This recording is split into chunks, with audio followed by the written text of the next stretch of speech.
शक्ति, बुद्ध की अनूठी क्रांति।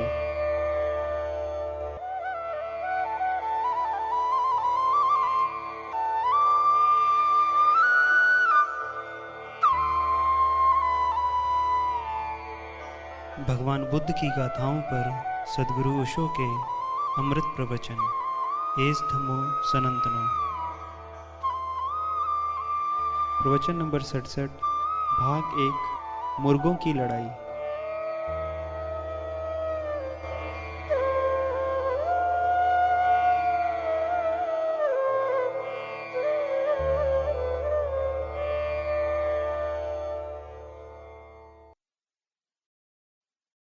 एक प्राचीन रूसी कथा है। एक बड़े टोकरे में बहुत से मुर्गे आपस में लड़ रहे थे। नीचे वाला खुली हवा में सांस लेने के लिए अपने ऊपर वाले को गिरा के ऊपर आने के लिए फड़फड़ाता है। सब भूख प्यास से व्याकुल हैं। इतने में कसाई छुरी लेकर आ जाता है। एक एक मुर्गे की गर्दन पकड़ के टोकरे से बाहर खींचकर वापस काटकर फेंकता जाता है। कटे हुए मुर्गे के शरीर से गर्म लहू की धार फूटती है। भीतर के अन्य जिंदा मुर्गे अपने अपने पेट की आग बुझाने के लिए उस पर टूट पड़ते हैं। इनकी जिंदा चोंचों की छीना झपटी में मरा कटा मुर्गे का सिर गेंद की तरह उछलता लुढ़कता है। कसाई लगातार टोकरे के मुर्गे काटते जाता है। टोकरे के भीतर हिस्सा बांटने वालों की संख्या भी घटती जाती। इस खुशी में बाकी बचे मुर्गों के बीच से एक आध की बांग भी सुनाई पड़ती है। अंत में टोकरा सारे कटे मुर्दों से भर जाता है। चारों ओर खामोशी है, कोई झगड़ा या शोर नहीं। इस रूसी कथा का नाम है जीवन। ऐसा जीवन है। सब यहां मृत्यु की प्रतीक्षा में। प्रतिपल किसी की गर्दन कट जाती है, लेकिन जिनकी गर्दन अभी तक नहीं कटी है वे संघर्ष में रत हैं। वे प्रतिस्पर्धा में जुड़े। जितने दिन जितने क्षण उनके हाथ में हैं, इनका उन्हें उपयोग कर लेना है। इस उपयोग का एक ही अर्थ है कि किसी तरह अपने जीवन को सुरक्षित कर लेना है, जो कि सुरक्षित हो ही नहीं सकता। मौत तो निश्चित है। मृत्यु तो आकर ही रहेगी। मृत्यु तो एक अर्थ में आ ही गई है। क्यों में खड़े हैं हम, और प्रतिपल क्यों छोटा होता जाता है। हम करीब आते जाते हैं। मौत ने अपनी तलवार उठाकर ही रखी है। वह हमारी गर्दन पर ही लटक रही है। किसी भी क्षण गिर सकती है, लेकिन जब तक नहीं गिरी है तब तक हम जीवन की आपाधापी में बड़े व्यस्त हैं। और बटोर लूं, और इकट्ठा कर लूं, और थोड़े बड़े पद पर पहुंच जाऊं, और थोड़ी प्रतिष्ठा हो जाए, और थोड़ा मान मर्यादा मिल जाए, और अंत में सब मौत छीन लेती। जिन्हें मृत्यु का दर्शन हो गया, जिन्होंने ऐसा देख लिया कि मृत्यु सब छीन लेगी, उनके जीवन में सन्यास का पदार्पण होता है। उनके जीवन में एक क्रांति घटती है। इस क्रांति को बुद्ध ने एक विशिष्ट नाम दिया है। उसे वो कहते हैं परावृत्ति। इस शब्द को समझ लेना चाहिए। यह शब्द बड़ा बहुमूल्य है। हिंदुओं के पास एक शब्द है निवृत्ति। जैसा हिंदुओं का निवृत्ति शब्द महत्वपूर्ण है, वैसा बौद्धों का परावृत्ति शब्द महत्वपूर्ण है। और निवृत्ति से परावृत्ति ज्यादा महत्वपूर्ण शब्द है।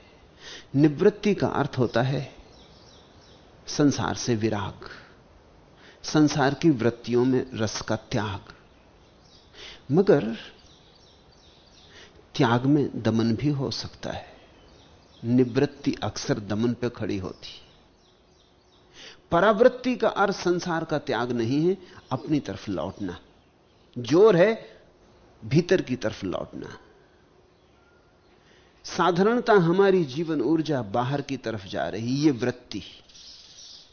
इसे बाहर की तरफ न जाने देना निवृत्ति, इसे भीतर की तरफ मोड़ लेना परावृत्ति। और ये भीतर की तरफ मुड़ जाए तो बाहर अपने आप ही नहीं जाएगी। जब अपने आप बाहर ना जाए तो परावृत्ति, जब रोकना पड़े बाहर जाने से तो निवृत्ति। तो निवृत्ति में तो दमन होगा, निवृत्ति में तो जबरदस्ती होगी। मन तो जाना चाहता था, तुमने बांध बूंद कर रोक लिया। मन तो भागता था, तुमने किसी तरह कील ठोंक दी। मन तो दौड़ा दौड़ा था, तुम किसी तरह संभाल कर उसकी छाती पे बैठ गए। ये बैठना बहुत सुख नहीं देगा, और जिसे तुमने जबरदस्ती बांध लिया है वो छूटेगा। और जिस पर तुम जबरदस्ती सवार हो गए हो, आज नहीं कल कमजोरी के किसी क्षण में तुम्हें गिरा देगा। फिर घोड़े भागने लगेंगे, फिर इंद्रियां सजग हो जाएंगी, फिर वृत्तियां वापस लौट आएंगी। जब तक परावृत्ति ना हो जाए तब तक निवृत्ति हो नहीं सकती। जो मन अभी बाहर की तरफ भागने में रसातुर है, ऐसा ही रसातुर भीतर की तरफ जाने को हो जाए तो परावृत्ति। और परावृत्ति ही मृत्यु के पार ले जाती, क्योंकि बाहर है मृत्यु और भीतर है जीवन। तुम्हारे अंतस्तर के केंद्र पर परम जीवन है, अमृत है। वहां कभी मृत्यु घटी नहीं, कभी घटेगी नहीं, घट सकती नहीं। वहां तुम परमात्मा हो, वहां भगवत्ता तुम्हारी है, वहां तुम शाश्वत हो, सनातन हो और सदा रहोगे। वहां तुम समय के पार हो। बाहर तो समय है, जितने अपने से दूर गए उतने ही परिवर्तन की दुनिया में गए। जितने अपने से दूर गए उतना ही भटके क्षणभंगुर में, लहरों में खोए। जितना अपने पास आए लहरों से मुक्त हुए, और जब ठीक अपने केंद्र पर आ गए तो सब लहरें शांत हो जाती। उस गहराई में कोई लहर नहीं है, कोई तरंग नहीं है। उस आंतरिक गहराई में पहुंच जाने की प्रक्रिया का नाम परावृत्ति है। निवृत्ति शब्द से ज्यादा मूल्यवान है परावृत्ति शब्द, क्योंकि निवृत्ति में दमन है, परावृत्ति में मुक्ति है। निवृत्ति छाया की तरह आनी चाहिए, परावृत्ति की छाया। अक्सर लोग उल्टा करते हैं, लोग सोचते हैं निवृत्ति की छाया की तरह परावृत्ति आएगी। लोग सोचते हैं हम बाहर से अपने मन को रोक लेंगे तो मन भीतर जाने लगेगा। नहीं, तुम जितना बाहर से अपने मन को रोकोगे, मन और भी बाहर जाएगा, और भी हठपूर्वक बाहर जाएगा। तुम करके देखो, जिस चीज को तुम चेष्टापूर्वक छोड़ोगे, मन वहीं लौट लौट के जाएगा। तुम जिस बात को जबरदस्ती निषेध कर दोगे, उससे मुक्ति ना हो सकेगी। वह बात तुम्हारा पीछा करेगी। सोए जागे, दिन में रात में द्वार खटखटाएगी। निवृत्ति से कोई परावृत्ति की तरफ नहीं जाता। हां, परावृत्ति आ जाए तो निवृत्ति घटती। ऐसे ही हमारे पास और भी एक शब्दावली है, राग, विराग, वीतराग। राग का अर्थ होता है बाहर जाना, दूसरे से जुड़ जाना। विराग का अर्थ होता है दूसरे से टूट जाना, और वीतराग का अर्थ होता है अपने से जुड़ जाना। राग अर्थात वृत्ति, विराग अर्थात निवृत्ति, वीतराग अर्थात परावृत्ति। बुद्ध की सारी देशना परावृत्ति के लिए या वीतरागता के लिए। तुम कैसे अपने से जुड़ जाओ। इसलिए बुद्ध का सारा जोर ध्यान पर है। ध्यान है परावृत्ति की प्रक्रिया। ध्यान का अर्थ है तुम्हारी आंखों में तुम ही भर रह जाओ और कुछ ना रहे, तुम ही शेष रहो और कुछ शेष ना रहे। उस शून्य दशा में जहां तुम ही विराजमान हो और कोई भी नहीं, ना कोई विचार उठता, न कोई भाव उठता, न कोई विषय, न कोई वस्तु की स्मृति आती, वहां आत्मस्मृति आती, वहां सम्यक स्मृति पैदा होती, सुरति पैदा होती। वहां तुम अपने रस में डोलने लगते हो। उस रस को ही खोजो तो धार्मिक हो, उस रस की खोज में निकल पड़ो तो सन्यासी हो, उससे विपरीत कुछ खोजते रहे तो समय गंवा रहे हो। आज के सूत्र बड़े महत्वपूर्ण हैं। पहला सूत्र, दुर्लभो पुरी साजंचो न सो सवत्य जायती यथ सो जायती धीरो तम कुलम सुख मेधति। पुरुष श्रेष्ठ दुर्लभ है, वह सर्वत्र उत्पन्न नहीं होता। वह धीर जहां उत्पन्न होता है उस कुल में सुख बढ़ता है। सुखो बुद्धानम उपादो सुखा सद्धम देशना सुखा संघस्य सामग्री समगानम तपो सुखो। बुद्धों का उत्पन्न होना सुखदाई है, सद्धर्म का उपदेश सुखदाई है, संघ में एकता सुखदाई है, एकता युक्त तप सुखदाई है।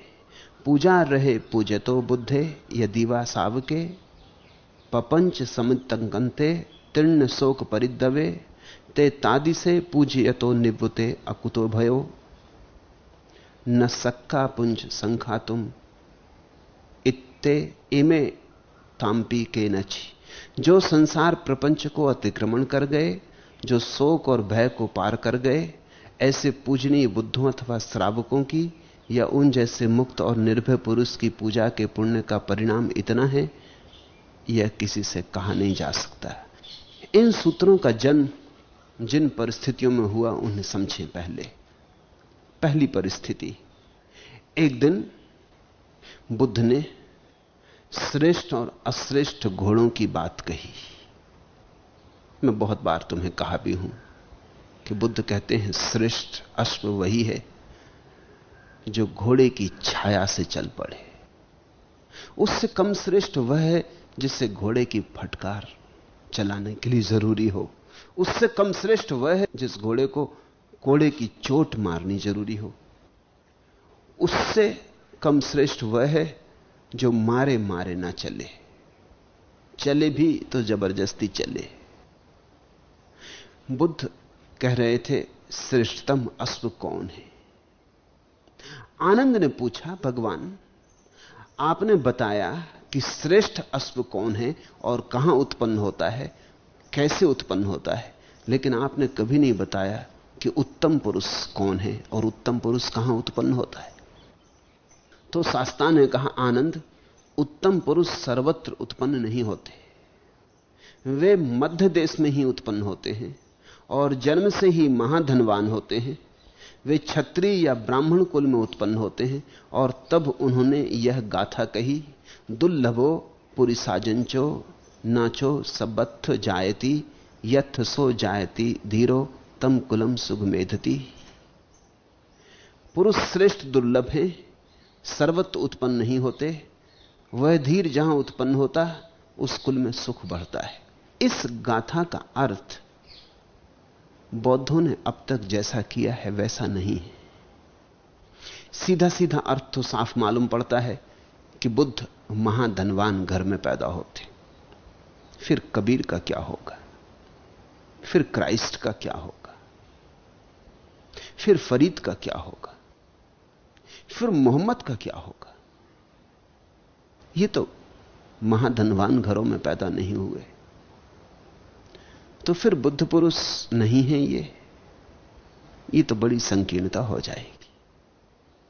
जैनों के 24 तीर्थंकर राजपुत्र हैं, सही। हिंदुओं के सब अवतार राजाओं के बेटे हैं, सही। और बुद्ध भी राजपुत्र हैं, सही।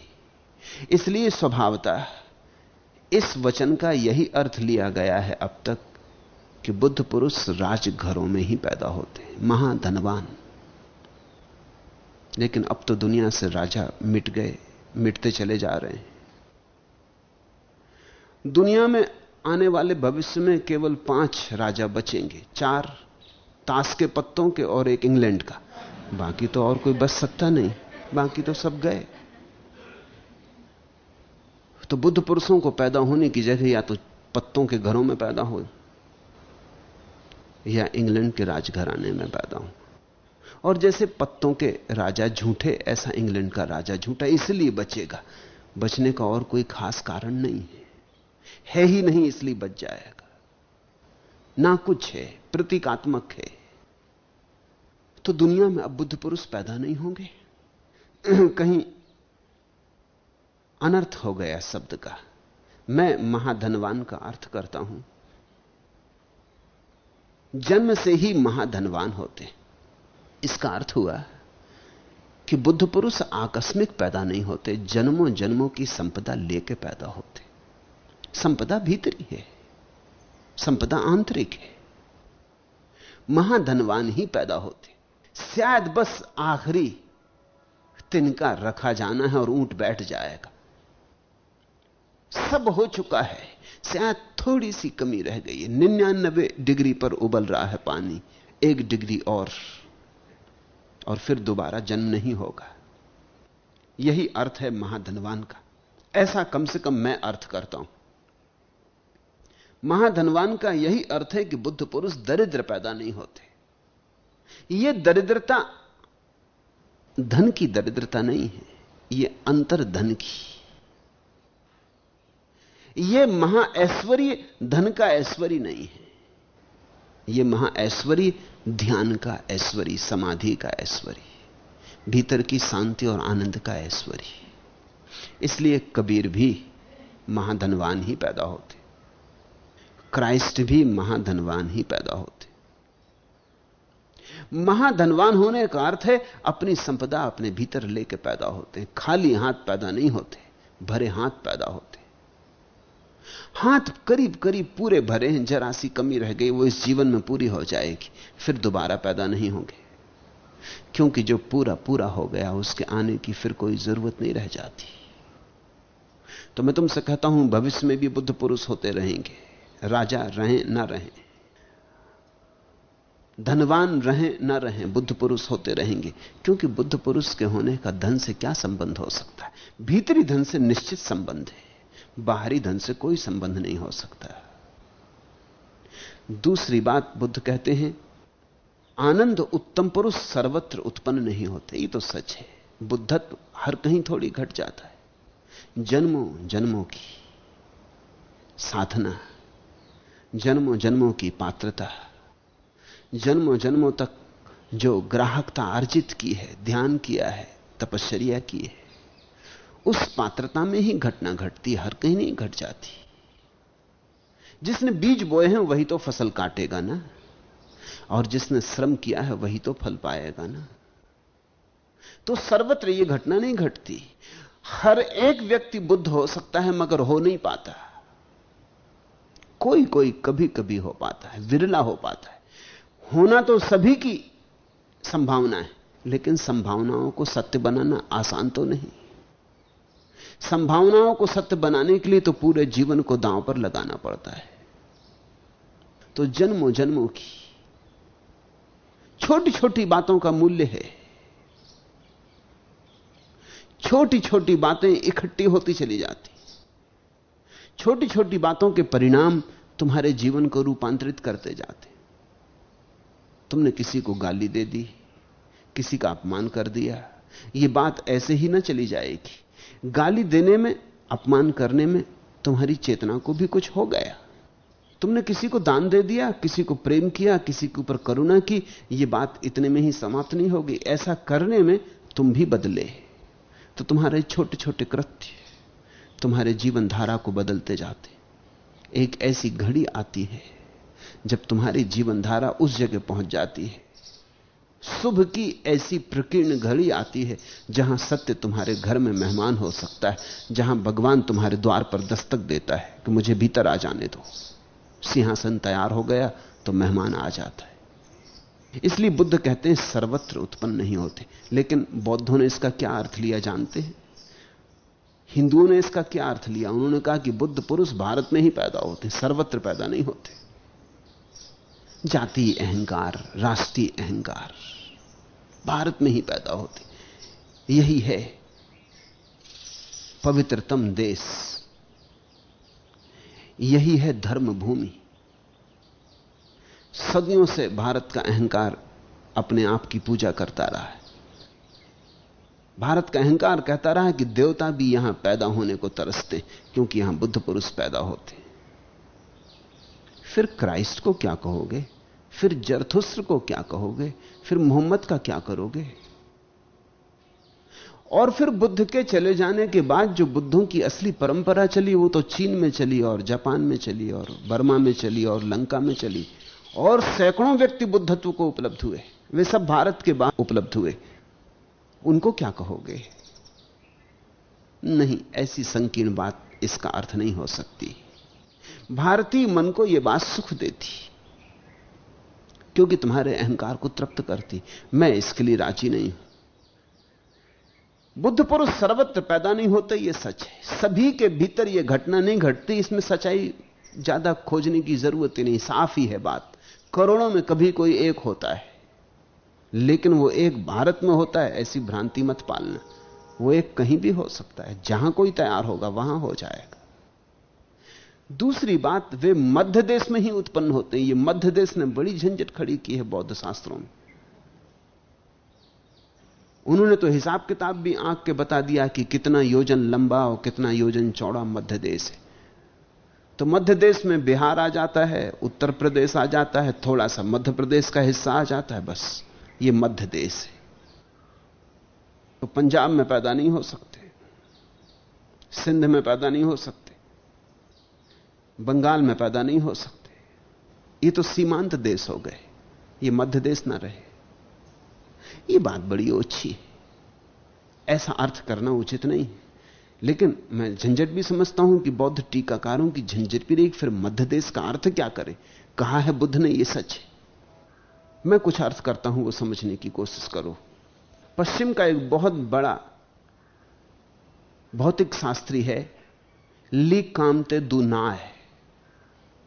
उसने एक अनूठी बात कही। ली कामते दू नाय को पढ़ते वक्त अचानक मुझे लगा कि ये तो मध्य देश की बात कर रहा है, मगर बुद्ध और ली कामते दू नाय में तो 2500 साल का फासला है, और बिना ली कामते दू नाय के बुद्ध के मध्य देश की परिभाषा नहीं हो सकती। इसलिए मैं क्षमा करता हूं जिन्होंने 2500 साल में मध्य देश की इस तरह की व्याख्या की है, उन पर मैं नाराज नहीं हूं, क्योंकि वो कुछ कर नहीं सकते थे।